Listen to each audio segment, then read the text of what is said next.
Maria Carolina Josefa Leopoldina de Habsburgo foi a primeira imperatriz do Brasil na condição de esposa de Dom Pedro I.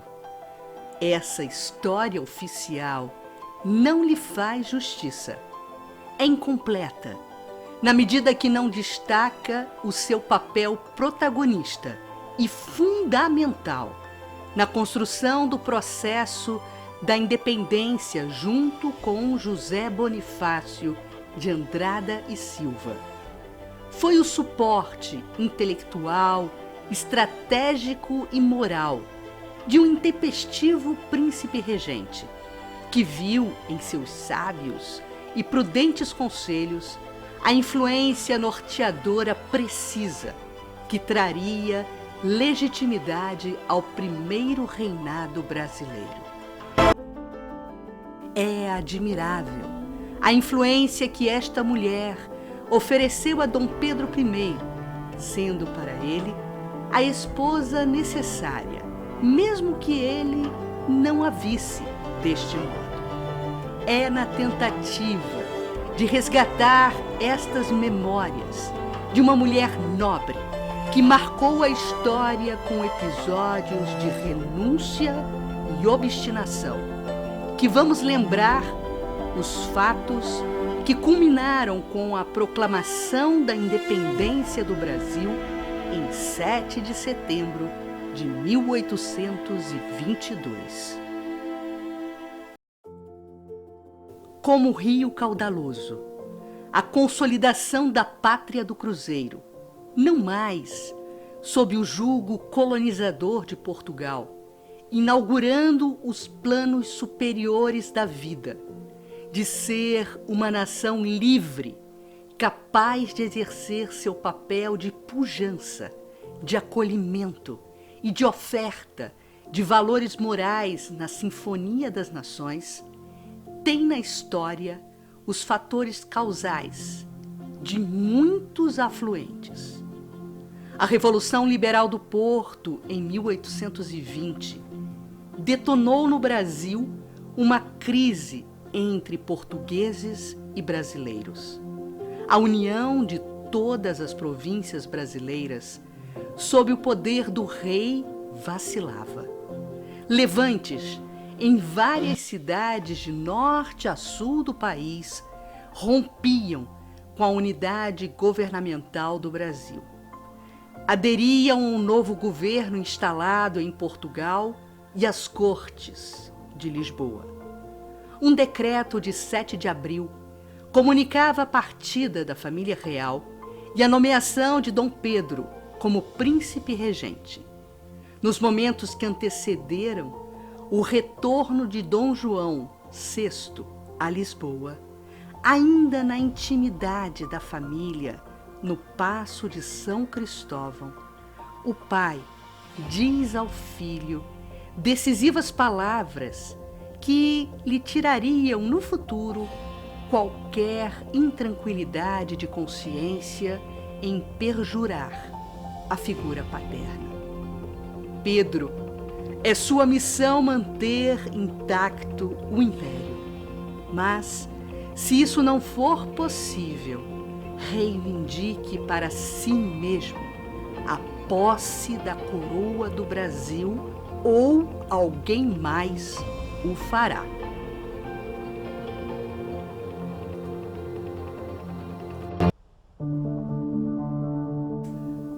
Os esforços de Dom João VI em manter a legitimidade da dinastia dos Bragança em Portugal caem por terra. É tratado com desrespeito no velho mundo e logo à chegada haviam-lhe demonstrado que seu papel é apenas simbólico. O poder caberia exclusivamente às cortes. Junto às notícias das desventuras da família real, vêm sucessivamente novos decretos para o Brasil. Cada província passaria a ter uma junta de governo, um comandante militar português e estaria subordinada diretamente a Lisboa e não ao regente Dom Pedro, numa manobra para desunir o país com a abolição do poder central. Enquanto isso, junto ao povo brasileiro, partidários da independência com monarquia tinham recentes exemplos históricos de desastres políticos, como as colônias espanholas, que se declararam repúblicas e fracionaram-se em pequenos e impotentes estados, dilacerados por guerras civis. O momento era de crise e exigia do jovem casal de monarcas uma atitude de liderança e empatia.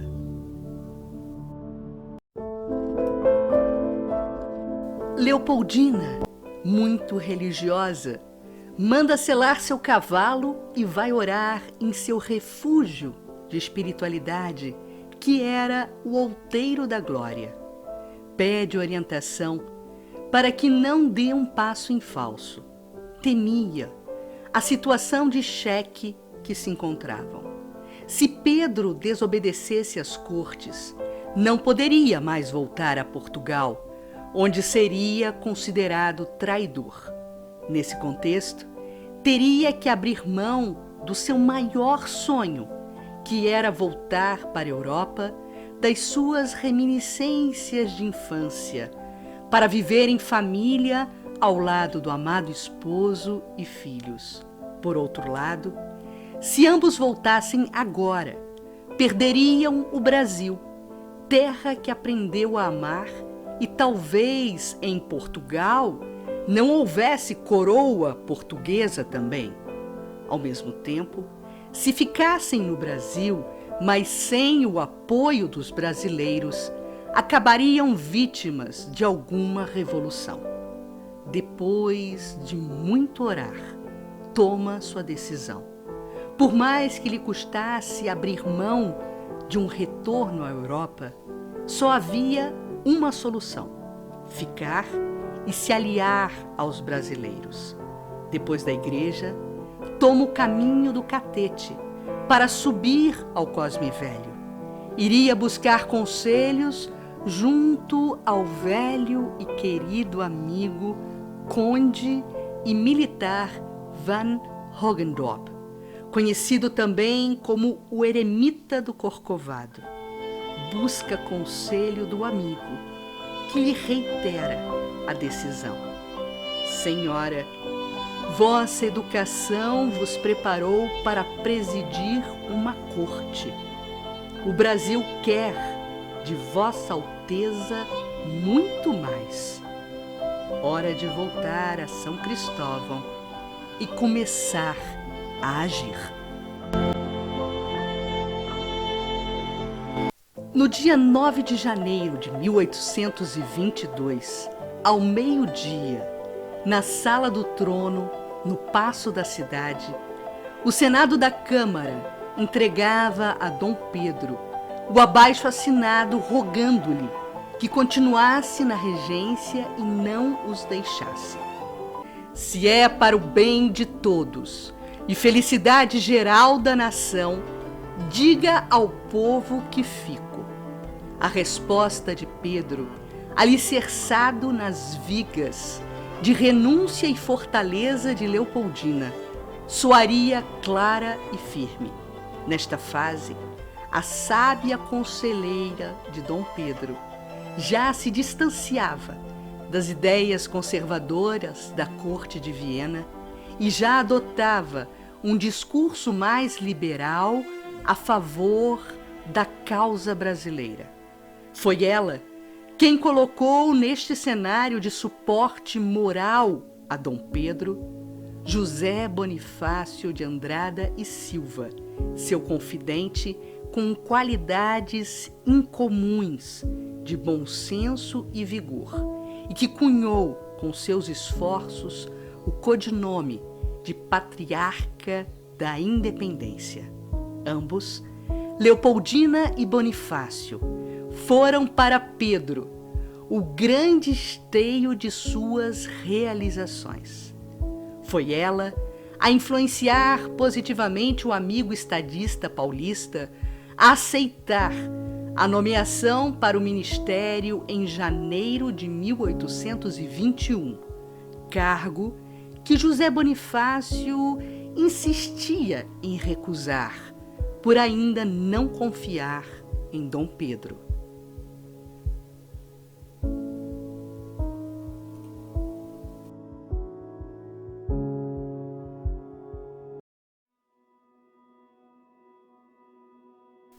Dois dias depois do renomado Dia do Fico, em 11 de janeiro, as melodias da história fazem soar no clímax da ópera, que o casal de regentes acompanhava no teatro, local onde, segundo o costume, todos os acontecimentos de importância eram celebrados, a atitude resoluta de uma futura imperatriz. O ápice de um comportamento de heroína silenciosa. Nas ruas, na chegada ao teatro, hoje Praça Tiradentes, no centro do Rio, a multidão aplaudia os regentes. A carruagem tardava a se deslocar ao longo do Largo do Rocio, tamanha turba a ovacioná-los. O povo do lado de fora, o corpo diplomático em peso, os amigos e nobres do paço e oficiais britânicos, símbolo permanente dos pactos de interesses comerciais, ainda advindos do período das grandes navegações, desfilavam alegrias e joias para o episódio de cultura e arte que comemoraria o Fico Redentor. Porém, havia um camarote desocupado. A figura faltosa era o general Avilés, militar português das cortes em missão de controladoria junto a Dom Pedro. A atmosfera vai se tornando tensa à medida que se retiram os poucos oficiais portugueses e entra pelas janelas o ruído das tropas portuguesas em marcha em direção ao teatro. A plateia acompanha atenta os gestos exaltados de Dom Pedro falando com um militar e a reação de surpresa quando Dona Leopoldina é informada sobre a iminência de perigo daquele momento. As tropas do general Avilés haviam se amotinado e controlavam todos os pontos estratégicos da cidade. Estavam pilhando as casas e o príncipe regente seria feito prisioneiro e levado à força para Portugal. Aqui e ali no teatro, começavam a se levantar os espectadores em busca da saída. O pânico parecia ser inevitável. O regente sussurra ao ouvido de Leopoldina e dá a fala ápice, clímax, daquele momento operístico. As cortes não aceitam minha permanência entre vós, mas nada me fará esquecer o juramento que fiz há 2 dias, com a ajuda dos patriotas que queiram juntar-se a mim. Garantirei a segurança da cidade. Voltai a vossos lugares. Vede, minha esposa não se retira. Segui seu exemplo. O pacto do heroísmo estava ali naquele momento selado. Pedro, com a certeza de cooperação irrestrita de Leopoldina e renúncia ao seu próprio bem-estar e segurança, já que entrava no 7º mês de gravidez do infante João Carlos. Buscou nas profundezas de seu coração corajoso as palavras que sedimentariam para todos a certeza que a pátria do Cruzeiro, que ora se desenhava em processo de liberdade, tinha a tutela de uma força maior. Brasileiros, não devemos temer ameaças. A ópera não chegou ao fim.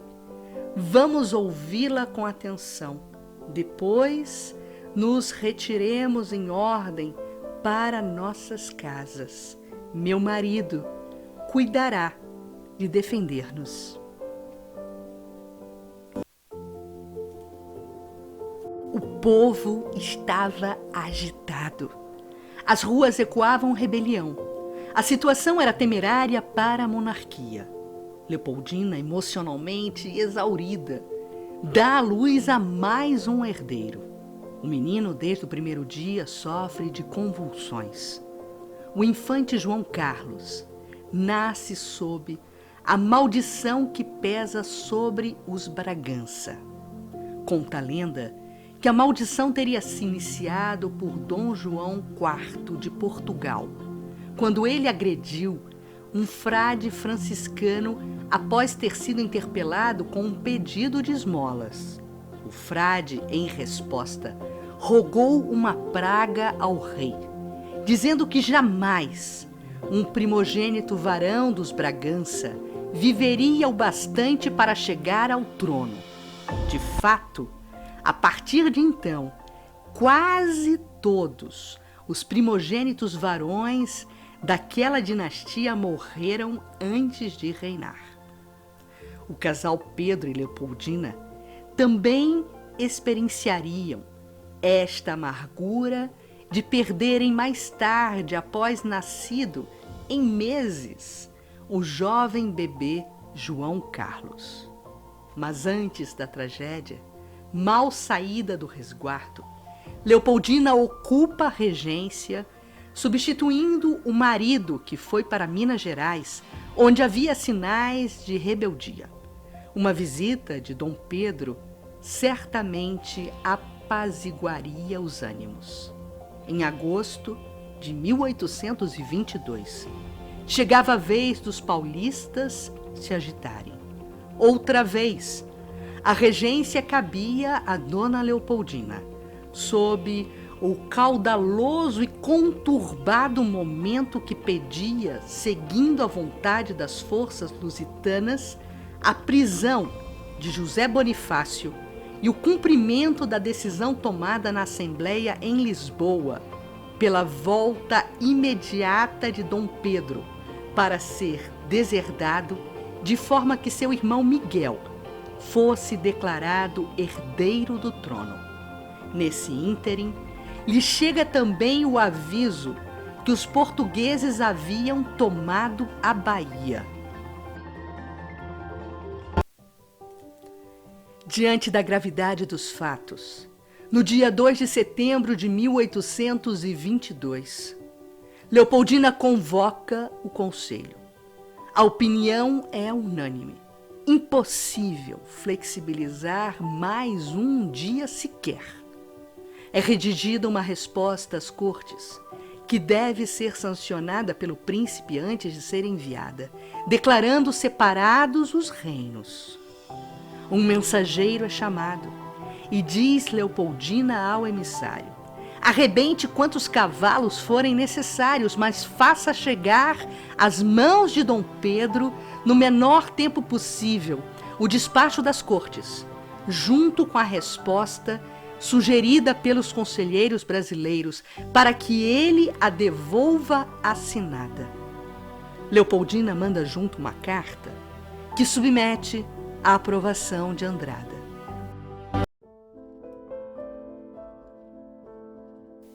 Pedro, o Brasil está como um vulcão. As cortes ordenam vossa partida imediatamente. Ameaçam-vos, humilham-vos. Meu coração de mulher e de esposa prevê desgraças se partirmos agora para Lisboa. O rei e a rainha de Portugal não são mais reis, não governam mais.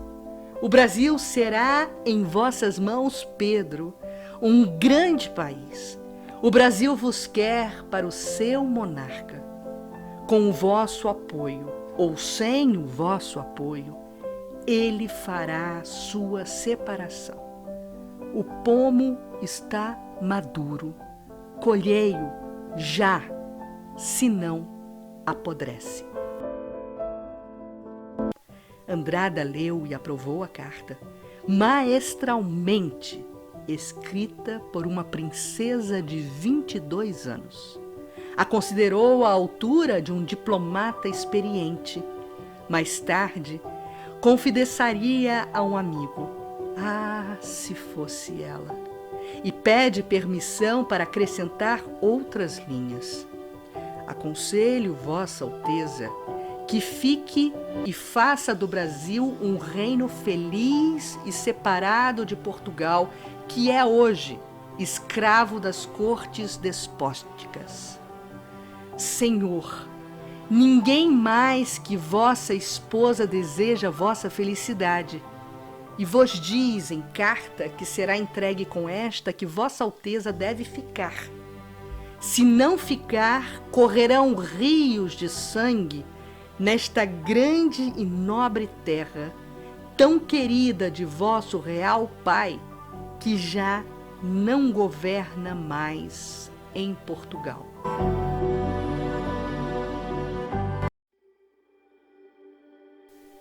O emissário encontrou Pedro depois de galopar durante 5 dias, vencendo o mais rápido que podia os 500 quilômetros da jornada. Estava exausto e foi encontrar o príncipe regente às margens do córrego Ipiranga. O emissário transmite a Pedro a comoção suscitada entre a população do Rio de Janeiro pela notícia da chegada de um exército de Lisboa. Informou que entre os transeuntes do Rocio, aos comerciantes da Rua Direita, não se falava em outra coisa além de um iminente confronto com as tropas portuguesas. Após o relato, leu as cartas de Leopoldina e Andrada. Amassou, com um gesto irritado, o decreto das cortes. E ficou um tempo em silêncio, pensativo. Lembrou as palavras de seu pai quando se despedira dele. Pedro, se o Brasil tiver que se separar, mais vale que você assuma o poder, porque irá me respeitar, do que permitir que caia nas mãos de qualquer um desses aventureiros. Voltou a montar em seu cavalo. Quando os oficiais da guarda de honra se aproximaram, Pedro os informou da situação.